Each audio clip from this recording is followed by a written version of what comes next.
Hey everybody, welcome back to DW's Chop Shop. What we got here today is a chain conversion kit for a Sportster. So I'm going to put this on a hardtail, but it's going to be real similar if we're going to put it on your regular swing arm bike. So we're going to start with the front sprocket because that's what everybody wants to know about. It is the hard part. So we're going to come over here, and to get to your front sprocket, it's behind this kick plate, cover plate, whatever. So you just need to remove your master cylinder here, and you can probably keep your brake line on, and it should just fall out of the way. If you have mid controls, you're gonna have to take your mids and everything off, right? And just lefty loosey until you can get all this stuff out, like so, and then set that off to the side. Now at this point, you can see your whole belt running, right? If you're taking this off of a swing arm bike and you want to keep your belt, which is fine, you're going to have a shock here. You loosen your top bolt on the shock, take the front one all the way off, that shock will be able to move, and then you can take your belt off and just back it out. And the way you get your belt off is you loosen your axle adjusters, which I don't have installed on this one. The axle adjuster on a swing arm bike loosens from the back. It's like either a 1/2 inch or 7/16 nut. And then you kick your tire all the way forward. See this gap right here? This tire is right now all the way forward. And once that happens, you're going to have a lot of play on your belt. You can pop it off of the front, walk it right off the back, take your tire off. It's all out. Okay. But let's get back to our sprocket. So if you see here, our sprocket has 2 nuts on it. These are 3/16. I've already broke mine loose. Okay. We're going to take those out.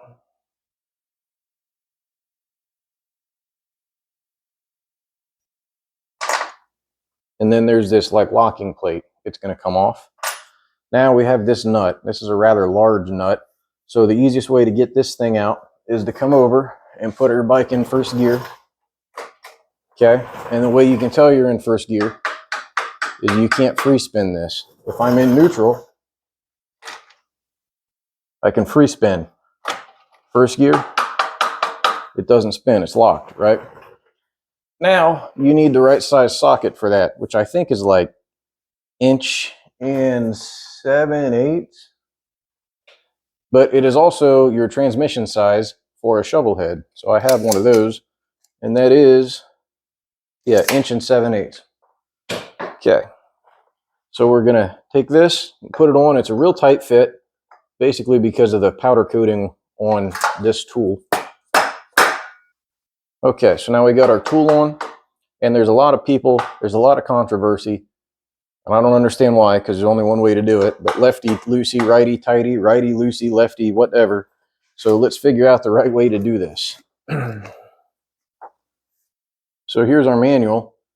Turn the drive sprocket nut clockwise and remove it from the main drive gear shaft. Figure 56. Figure 56 is right here. That sure looks like what we're working on. So I guess this is righty loosey. You turn it clockwise to loosen it.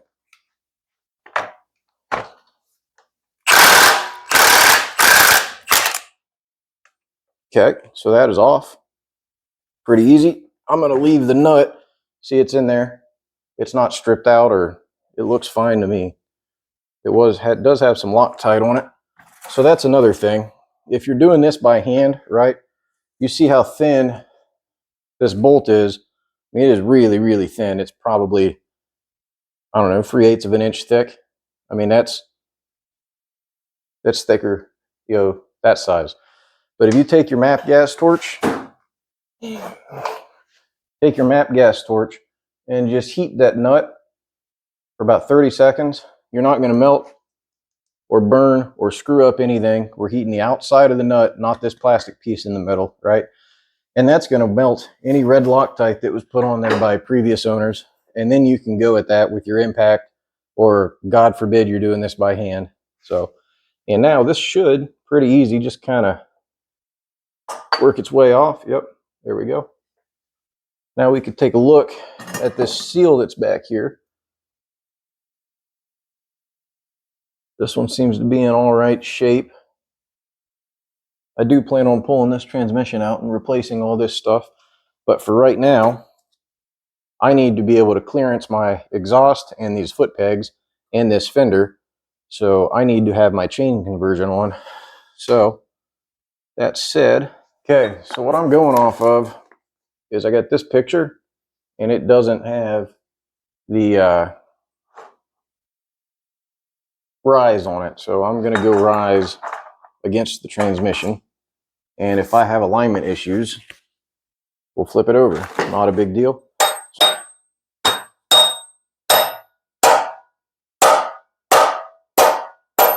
There we go.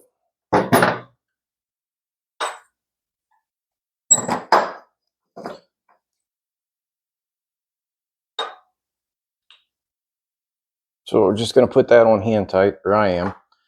And then you would torque this down to your factory spec 1980 drive sprocket nut. That's this. The drive sprocket nut on 1986 to 1990 models is 35 to 64 foot-pounds. So I would edge on the higher side of that, 60-ish. And 1991 to 2003 is 110 to 120 foot-pounds, which is going to put you square in there at 115. Okay, and then your Allen keys, your sprocket, your Allen keys, they get torqued down to about 90 inch-pounds. So there's your torque specs on that. Oh, and TC Brothers is nice enough to send us a fancy new lock plate.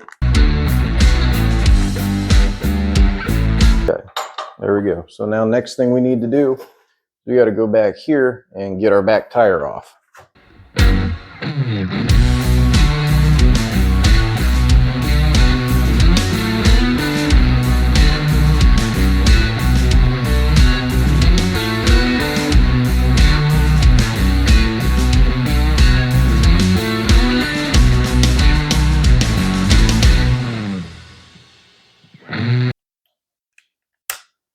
All right, next thing we got to do is pop our belt sprocket off.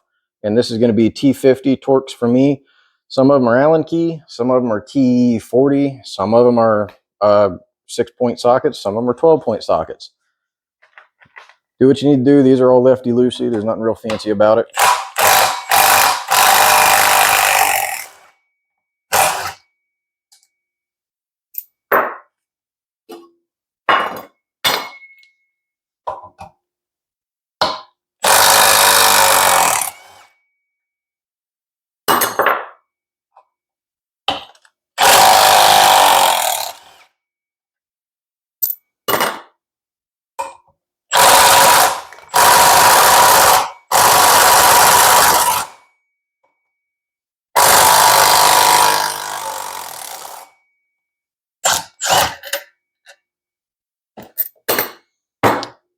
And we got one that ain't playing nice.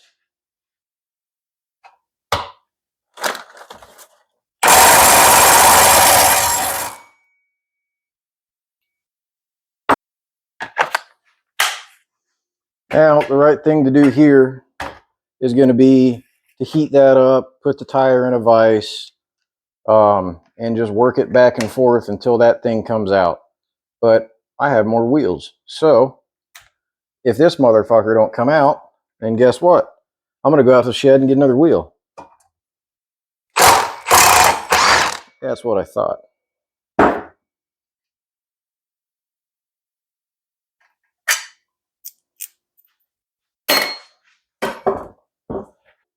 And there's nothing else holding this on but grease and grime.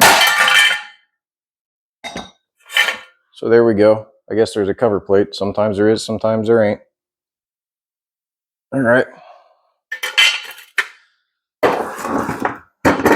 So this right here, as you can see, it's almost always going to be pretty crappy and pitted looking. And there's not a lot you can do about that. I might hit it with some emery cloth real quick. You're going to take your anti-seize and you're going to coat this, because we're about to buy a different kind of metal on it, and that shit will corrode together. And if you anti-seize this up, then the next guy doesn't have to hit it with a torque wrench. Okay, and then you put your spacer on, and then what I see is the top of the spacer.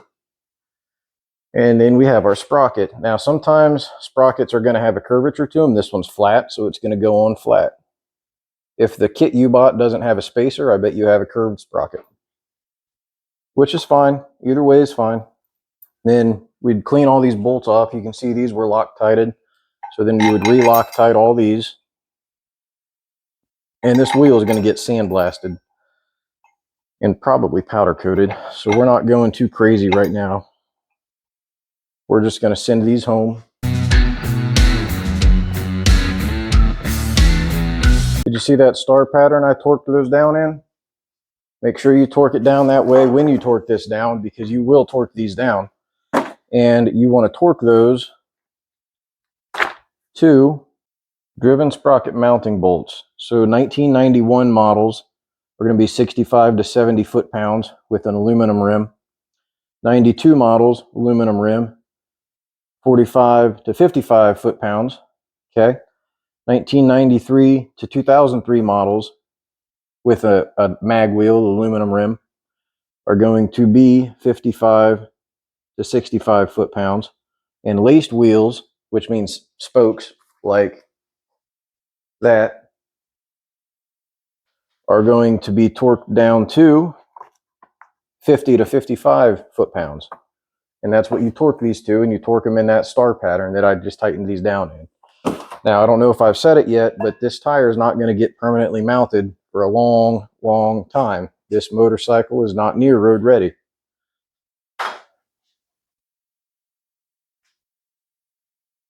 So now we're going to put our wheel back on.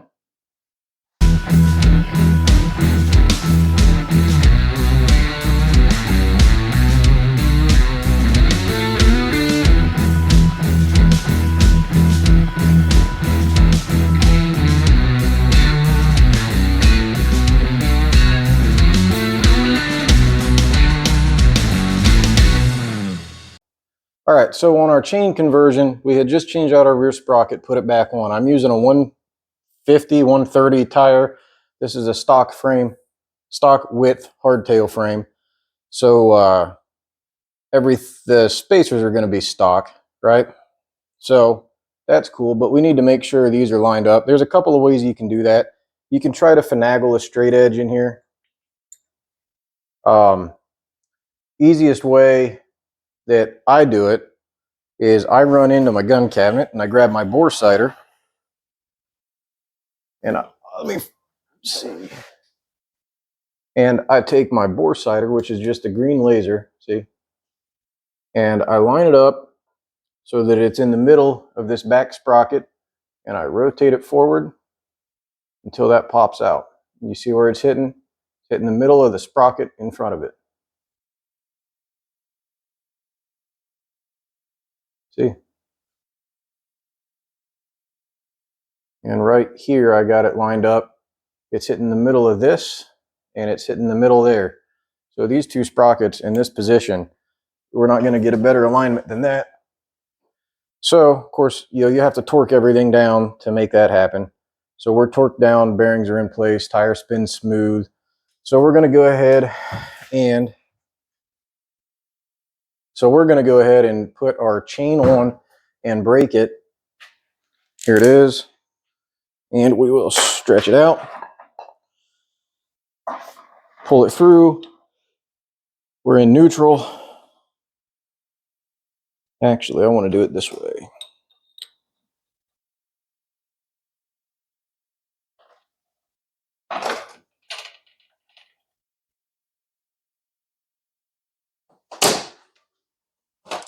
I want my working area to be right here. So we're going to hook it up this way. And we're super sloppy. You see how we're far in, just like I had mentioned before? We're all the way forward, so we need to pop out, what was it, 2 links? Oh, and you don't want this to be where you got to like pull it super tight to make your links. If you guys look, when I tighten these up, our master link is one of these outer bits, right? So here we go. If I bust this one out, we're not going to be able to put a master link in there, but we could put a master link in here, right? Or if I could pull these tight, we could put a master link in here, but we're not trying to pull tight. We got plenty of room to back it up. So we're going to slack off to where it's nice and easy. And we're going to break right here.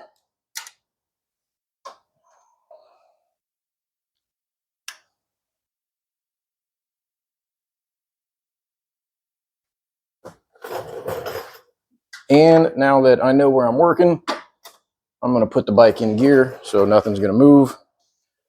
Okay, and then what we have here is the cheapest chain braking kit on Amazon or eBay. I think it's the same one. I bought it for very, very, very, very cheap, very, very, very, very long ago.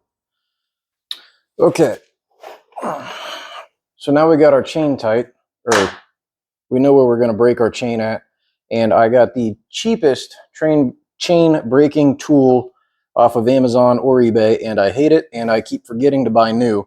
But one thing it does help is these are kind of like rivets, right? They're riveted in place. So we're going to grind this one that we're going to take off down to a nub, and it's going to help my shitty chain breaker get through there. Okay, so next thing that we do, you see how this is empty? This is what's going to set on the back side, and you can line it up on the top of that rivet, right? And you take this piece, and it's going to screw all the way down till it's held in place. Then we take our pushy thing, slide it in, and then we run this down behind it. And this is what we're going to actually press with. And all of my bits are bent, so it's hard for me to tell if I'm going in straight or not without cheating a little bit. Okay, see, we're making a move, but for whatever the hell reason, this shit's bent, so it's pushing off to one side. So we'll fix that. Now, I have a gap here. You shouldn't have that. Your chain tool should be quality, and you shouldn't be doing this half-ass bullshit that I'm doing. Once it starts, it's not bad. And if you have a decent chain brake, it's not bad. I don't know why in the hell I don't buy a new one. In fact, I should right when I get done making this goddamn video. And yes, you're seeing this move. I don't have these tight. The sprocket's tight. This isn't tight. That's not going to change the position of my spring, so I'm not real worried about it.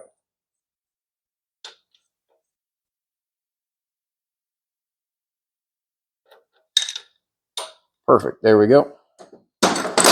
Now you'll see two X-ring or O-rings come off with that. I'll set those right here. But this is already very, very, very well greased. And it comes with O-rings.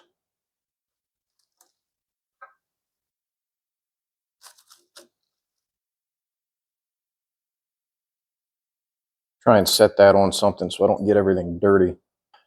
Okay, so our master link is out, and we have a rivet style master link to put back in. So the way that we're going to do that is I'm going to take some grease two O-rings. And the O-rings are going to go over this shaft. And it doesn't have to be the most grease. Over the shaft. And remember, we left plenty of slack, so this is going to slide together nice and easy. Oops. Just like that. Now, we're going to grease up two more O-rings.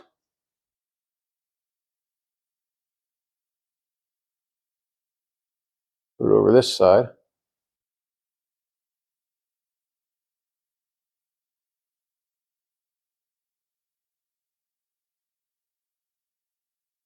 Now we're going to take our plate, and it's going to kind of press in place. So now I'm going to set this up to be able to press this in, right? So we're going to pull this out. We're going to pull this piece out, this bent, shitty piece.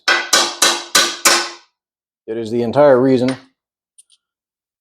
that I want a new chain brake, chain press, whatever. So now we take, this is a press plate and it's going to go in the back, right? Just like that. And this is a press plate. You see it has these two holes. Those two holes go around those rivets, right? So this is going to go in front. Something like that. Now we can start this in place. Something like that. Make sure our O-rings are in. Make sure our plate is lined up. And make sure our press plate is lined up with our two little, we'll give her a couple of tightens.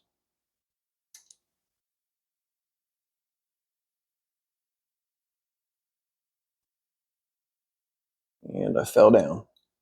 I'm telling you, I really don't like this tool. We still aren't in the right spot, but we're moving. Okay, this is as much as I'm going to go for a few reasons. One, I can take this back off and reuse that when it comes to final assembly. Two, this ain't final assembly. I don't want to put this on. They're pretty permanent. So right now I can press that on and I can pry it back off with a screwdriver pretty easy. So I will put up a stock photo of what these rivets are supposed to look like. And the way you do those rivets,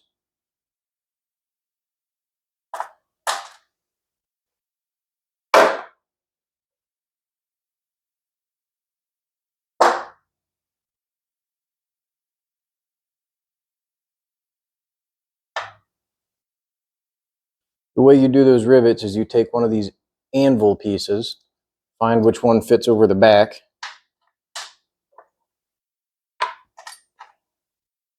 It's going to be this one. That's going to go in the bottom piece of your chain brake. And then you take your very large riveter, right? You see how it's got a point on it? And then we do the same thing that we did when we took the chain off. We'll put that on. We'll run this down.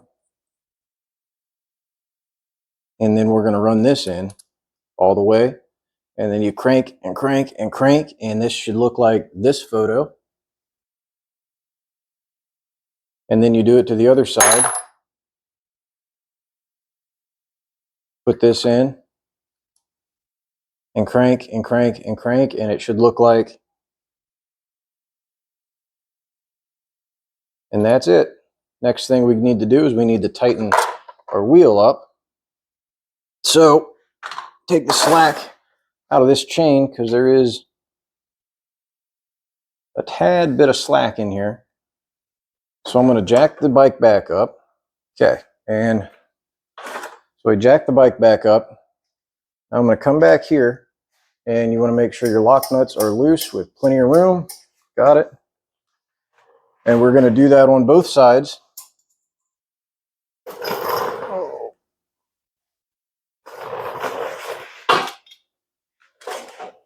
We're going to loosen our axle nut. Okay. Now we're going to tighten this up.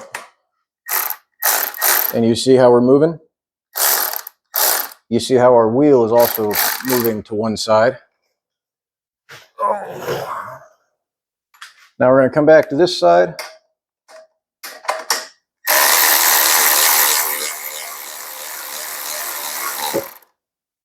See, we just took all the slack out of that chain. Everything fell in place. We're getting close to the middle. And yeah, right now I'm not paying a whole lot of attention to alignments. We will. Just not doing that at the moment. We're getting everything straight. You can look down the chain here and see how things are going too. But I want to take slack out of this chain. We're almost there. We want about an inch up, an inch down. Inch up, inch down. That's pretty tight. That's good. Okay. This is great. Now we need to make sure that we're straight. So if we look down our chain, See, there's nothing, there's no waves. You see our teeth are sitting right in the middle, right? That's right where we want it. Okay.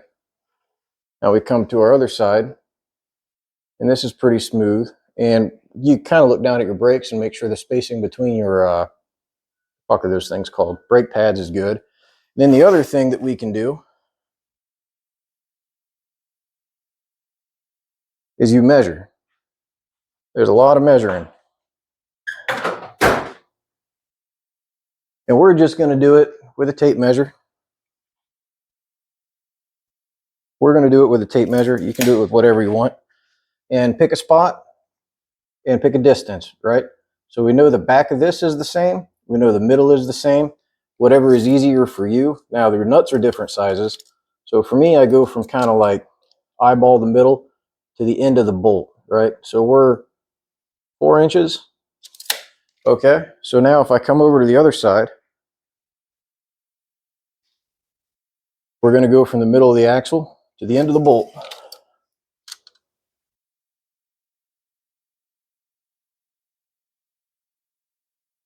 We're 3 3/4 inches. Okay. Another thing you can do is look at this little space right here, right? So we're going to open that up by a good 1/4 inch.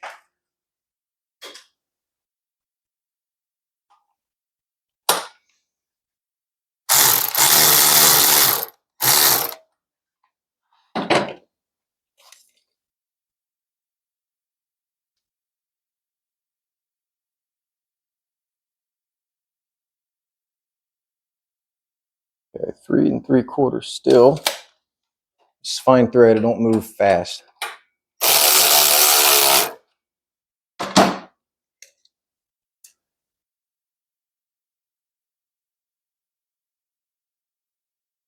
Three and 3/4-ish.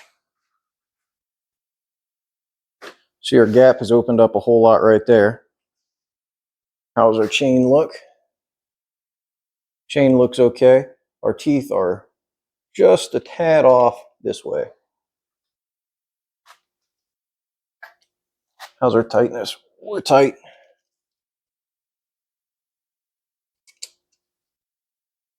We're 3 3/4 here. I'm going to loosen these up because as we were going, we went too tight on that. We don't need loosen very much.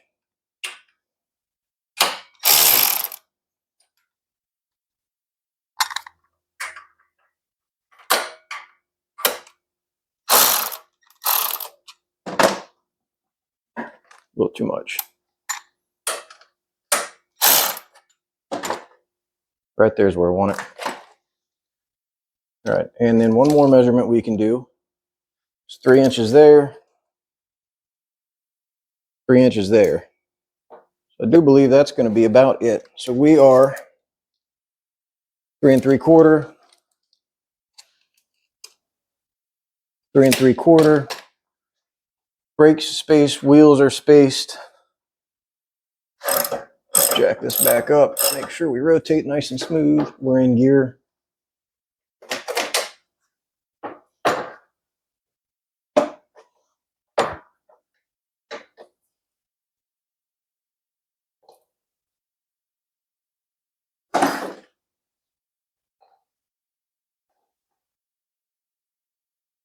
Rotates pretty good.